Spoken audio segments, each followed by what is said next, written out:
Our Gospels for the next few weeks are going to take a detour from the Gospel of Mark, which we've been reading through, in order to cover an incredibly important section of the Gospel of John, John chapter 6. So we'll hear from that chapter for the next few Sundays. The miracle that we hear today is the only miracle that's recorded in all four of the Gospels, which is an indication to us of how important this particular miracle was for the gospel writers and also for the church. And so we can also see with this miracle in the gospel that this is the time in which the people want to make Jesus king. There were other miracles that Jesus had already worked and they didn't respond that way. But when they see this miracle, the multiplication of the loaves, they said, we need to make him king. And so what is it about this particular miracle that led to that reaction? And part of the answer to that is a prophecy from the book of Deuteronomy. Deuteronomy is one of the first 5 books of the Bible, so the Jewish people would have known it very well. And it was Moses' last testimony to the people of Israel before he died and before Israel went into the promised land. And what it says in Deuteronomy 18 is that even though Moses is going to die, he gives a prophecy that the Lord will raise up a prophet like him, like Moses, and to him you shall go. So the people of Israel had been waiting for centuries for a prophet like Moses. And what did that mean for them? Well, Moses went up on Mount Sinai and gave the people the law, and he also fed them with miraculous bread from heaven.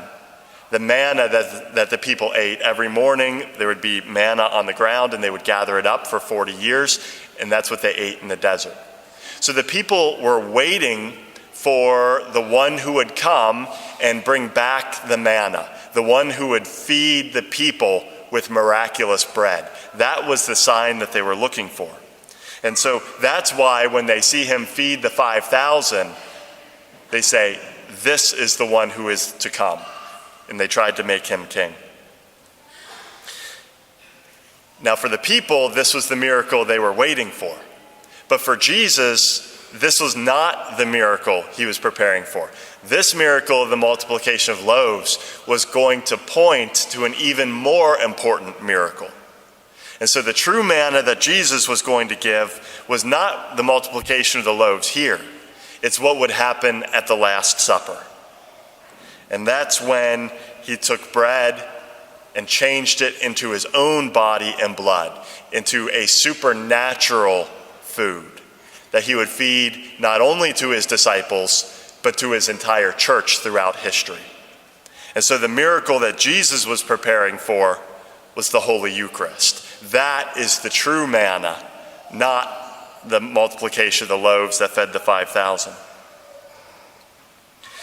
People will sometimes take the Eucharist for granted. Like it's not that big of a deal. And maybe it's because we come to Mass every Sunday and maybe it becomes routine. Or, some people don't even come to Mass on Sundays if they have something else going on that they think is more important. They might skip here or there. Or some people don't go to church at all anymore. So I think it's important for us to take a moment and reflect upon the miracle of the Eucharist. This is the greatest miracle that Jesus Christ has given to his church. He feeds us with his own body and blood. And I think it's important for us to reflect upon that and to be amazed by the simple reality that the Lord of heaven and earth has gathered us together, and this very day is going to feed us with miraculous bread, supernatural bread that's designed to give us life. Who are we to be invited to God's table? And yet in his generosity, he does just that. This is something that the bishops, when they began the Eucharistic revival, they want to rekindle the sense of Eucharistic amazement in the hearts of all of us. That's why they've called for this Eucharistic revival. I recently heard a story about Alfred Hitchcock, He's one of the greatest film directors in the history of our country. They call him the master of suspense. But Alfred Hitchcock was Catholic, and now that he's passed away, I'm sure he's even happier that he's Catholic than he was when he was here on earth. But for a period in his life, he drifted away from the church, but then he came back, and he had a very fervent devotion to the church and to the Eucharist. And when he was on his deathbed, he called for a priest to come. And when the priest heard that Alfred was calling for him, he rushed off to go to Alfred's bedside. And after he had talked to Alfred for a few minutes, he said to the priest, "Father, I'm glad you're here and I have the chance to talk to you, but did you bring the Eucharist?"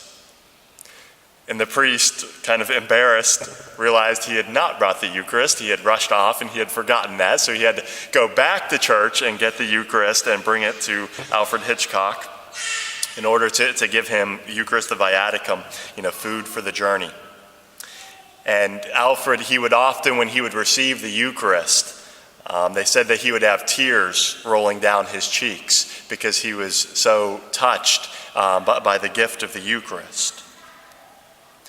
I've been called on many different occasions to the bedside of someone who's nearing death. And it's interesting that these people who are in a condition where sometimes they hardly have the strength to even keep their eyes open. But at a moment like that, when they know they're preparing to leave this world, the one thing that they want more than anything else is the Holy Eucharist. And sometimes they can't even receive an entire host. Sometimes I have to break off a tiny fragment, and it's a struggle for them even to receive that. But why is it that at a moment like that, people's desire, their one desire, is for the Eucharist? It's because as they're preparing to leave this world, they want to experience the presence of their shepherd. They want communion with Jesus Christ. They want his strength to be in their bodies.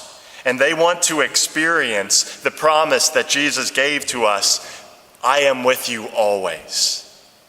That's what they want to experience and receive the grace from and the strength from as they prepare to leave this world.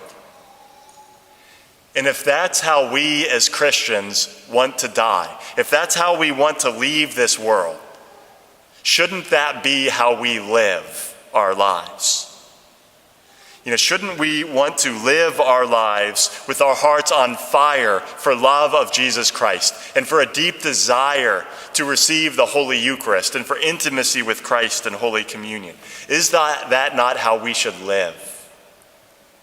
And so as we continue with Mass today, I encourage us to pray that every one of our hearts might be amazed by the gift of the Holy Eucharist, that we might be on fire with love of God, and that we might hunger for the Eucharist more than we hunger for natural food, and that we might hunger for the Eucharist more than we even desire our life in this world.